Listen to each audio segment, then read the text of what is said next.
Today I'm starting a build of an X-Wing fighter, a T-65, the classic X-Wing from the original trilogy, and the model kit I'm using is by Fine Molds. This is early 2000s. You can see here we have some old branding. So I believe this model kit, the one in my hands, is from before Revenge of the Sith came out, certainly before any of the sequels, and I am quite excited about this build. Nowadays, you can find Bandai releasing a 1/72nd scale X-Wing fighter, so X-Wings are still plentiful, easy to get a hold of, but I kind of like the Fine Mold model a little bit more. Now, Bandai's claim to fame is really their ability to mold different colors onto the same sprue on the X-Wing, specifically Red 5. That means that the red stripes on the side of the fuselage are molded with red pieces. You also get these cool kind of blast effects in kind of translucent red. And that's kind of fun, but if you're going to prime the model and paint it, it's a little bit of a waste, and you have kind of some extra seams. Fantastic detail on the Bandai, of course. Now, Bandai really got into that separate color molding for their sequel era kits. So this is from Rise of Skywalker, and you can see the parts that are green, molded in green. The blue parts, I believe, are actually left over from the previous version of this kit. I'll have to double check that. But as you can see, it's a little bit like a puzzle. These different stripes fit into the parts of the fuselage here. The parts that are silver are done in silver. And by the time you build it all up, most of the color work is already done for you. And that's cool, but it's not what I'm looking for in a model. I am looking to really paint it up myself. And a lot of these colored pieces just end up kind of getting a little bit in my way. All right, looking at our Bandai kit. I show this because I like what Fine Mold does. So you can see we have our seated X-Wing pilot, and then you have a silhouette. The Bandai kits, and I believe some of the later Fine Mold ones, they no longer have a standing pilot. And take it with a grain of salt. This may just be internet rumor, but what I've always been told is that in the United States, Hasbro has a license for Star Wars action figures. And the rumor goes that Hasbro stood up and said, you cannot have this figure that stands outside the model. That's a little too much like an action figure. So Bandai doesn't get to have a standing pilot. So about a week ago, I was on Facebook Marketplace and I saw this up for grabs at a really reasonable price.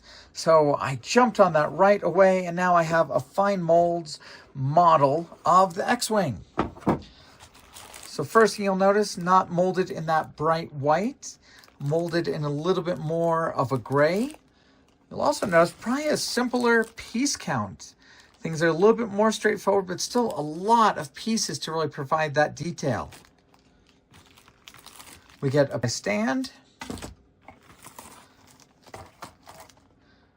We get a couple different decals here. So you get red 5 markings clean, red 5 markings chipped, and you get red 3 markings chipped. No clean ones for red 3. You get a couple different side stripes. Looks like clean or chipped. I'm not really going to use any decals on this build. Well, maybe the ones for the droid. We'll see how that goes. But overall, I'm going to paint this build, so I'm not concerned about whether the decals are old or not. I suppose for just a second we should do just some detail comparison between the two kits. But before we do, let's get zoomed in right here. There is our seated pilot and our standing pilot. Yep, Fine Molds kind of early on had the standing pilot to go right there. All right, some real quick comparisons here.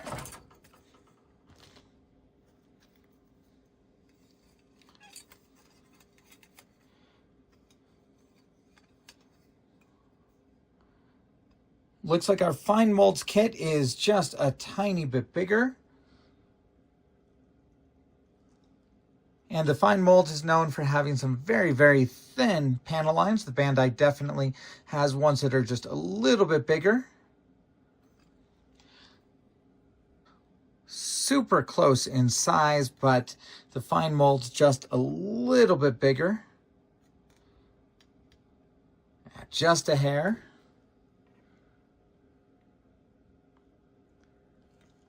Once again, tiny panel lines on the fine molds. Bandai, of course, is in that brighter white. You can always tell the Bandai because it has those big sockets for its snap together abilities. Yeah, they're both very reasonable. Lots of good detail on them. Just an example here of the higher piece count on Bandai. So you can see that is the fine molds piece. This is just one part of it on the Bandai. And we will kind of take a look at this mechanical bay where R2-D2 sits.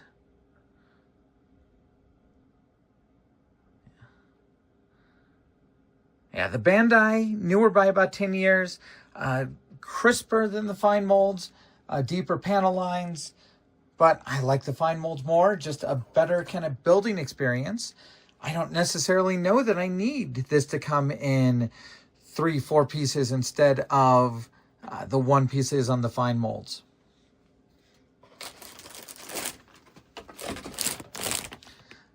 I wish I could show you the pilot piece, but here is kind of the silhouette for the Red 5 X-Wing. Here I think is where the seated one was. I don't know why I must have taken him out, but I guess I did at some point. Yeah, look, this is a third piece for that back part on the fine mold. So fine molds, you can see that is the interior piece. It is there. Oh, you know what? For some models of the X-Wing, I believe this might be on upside down. So I take it back. That's a fine thing to have separate if it needs to be switched to be a different fighter. Now I have a bit of freedom on today's build because I've already built a very nice Red 5. So this is 1/48 scale, so much bigger than the model I'm working on today. Yeah, you know, I've got Red 5, and I feel like I've got a pretty well-built Red 5 right here. There's my X-Wing pilot. And there's a bit of freedom once you have kind of the best version of the ship built. Today's build doesn't need to be Red 5. I do always like to build a canon version of the ship, but after that, you know, kind of it's up to me. So there's my classic Gold Leader Y-Wing, and here's one I like myself, done in some colors I like, and that's kind of the freedom of modeling.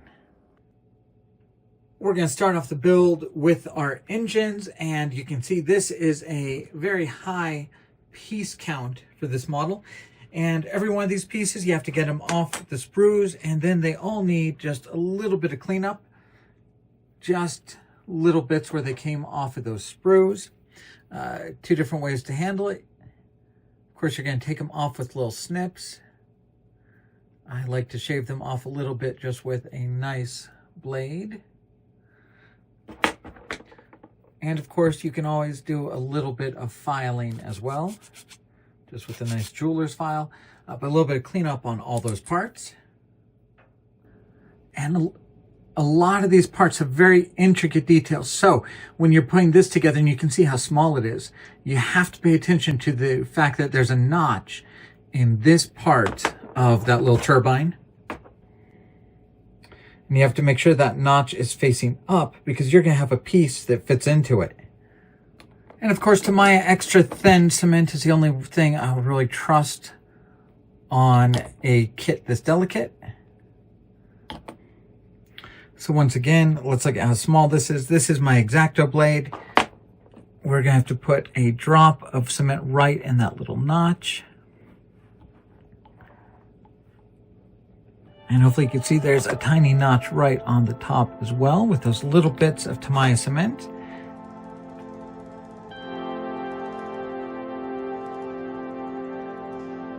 we now have a tiny piece this big that has to fit in.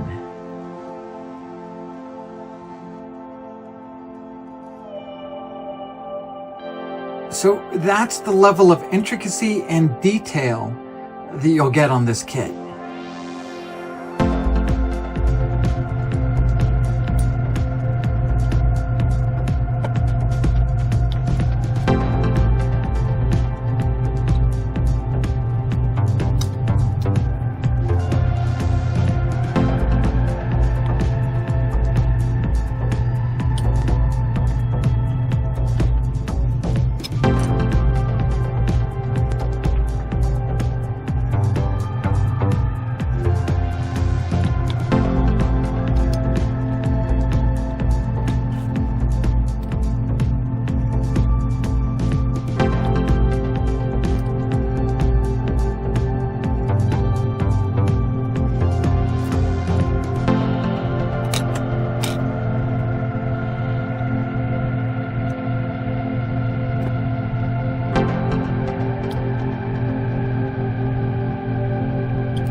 So my first step in painting an X-Wing is to take the entire thing to silver.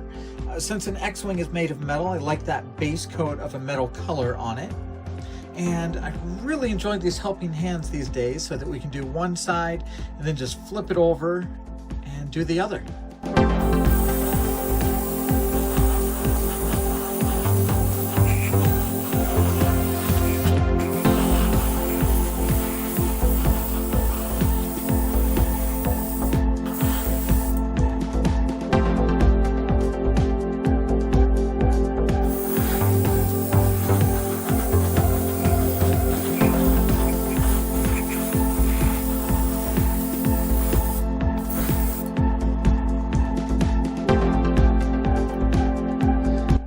Now that our silver color is dry, we're going to apply some salt. So we're going to just mist it a little bit with water and then sprinkle a little bit of salt on the model.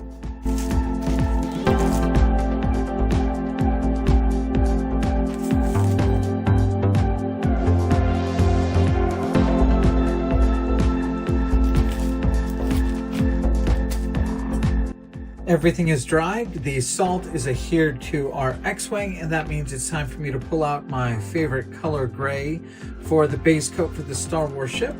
And this is my favorite little recipe, just straight up white plus chrome silver. Makes it very good, very neutral gray that doesn't lean blue, doesn't lean tan. Just a very, very nice gray.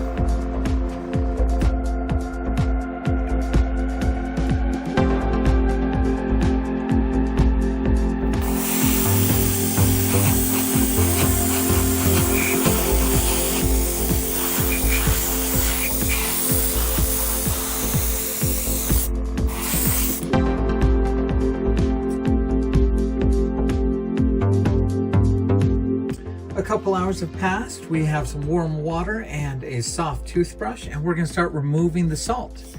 Just a little bit of soft brushing will remove it. If it's giving you any difficulty, just let the water sit on it for a moment.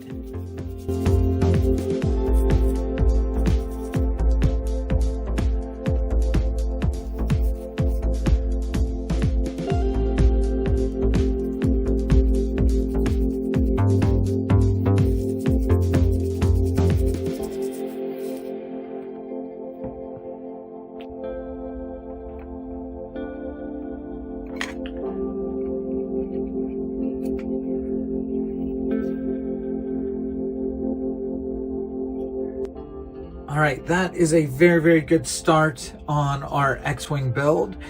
We still have a lot of painting and detailing to go on the wings, but I think this is a good place to make a break because we've seen kind of an unboxing of the Fine Molds kit.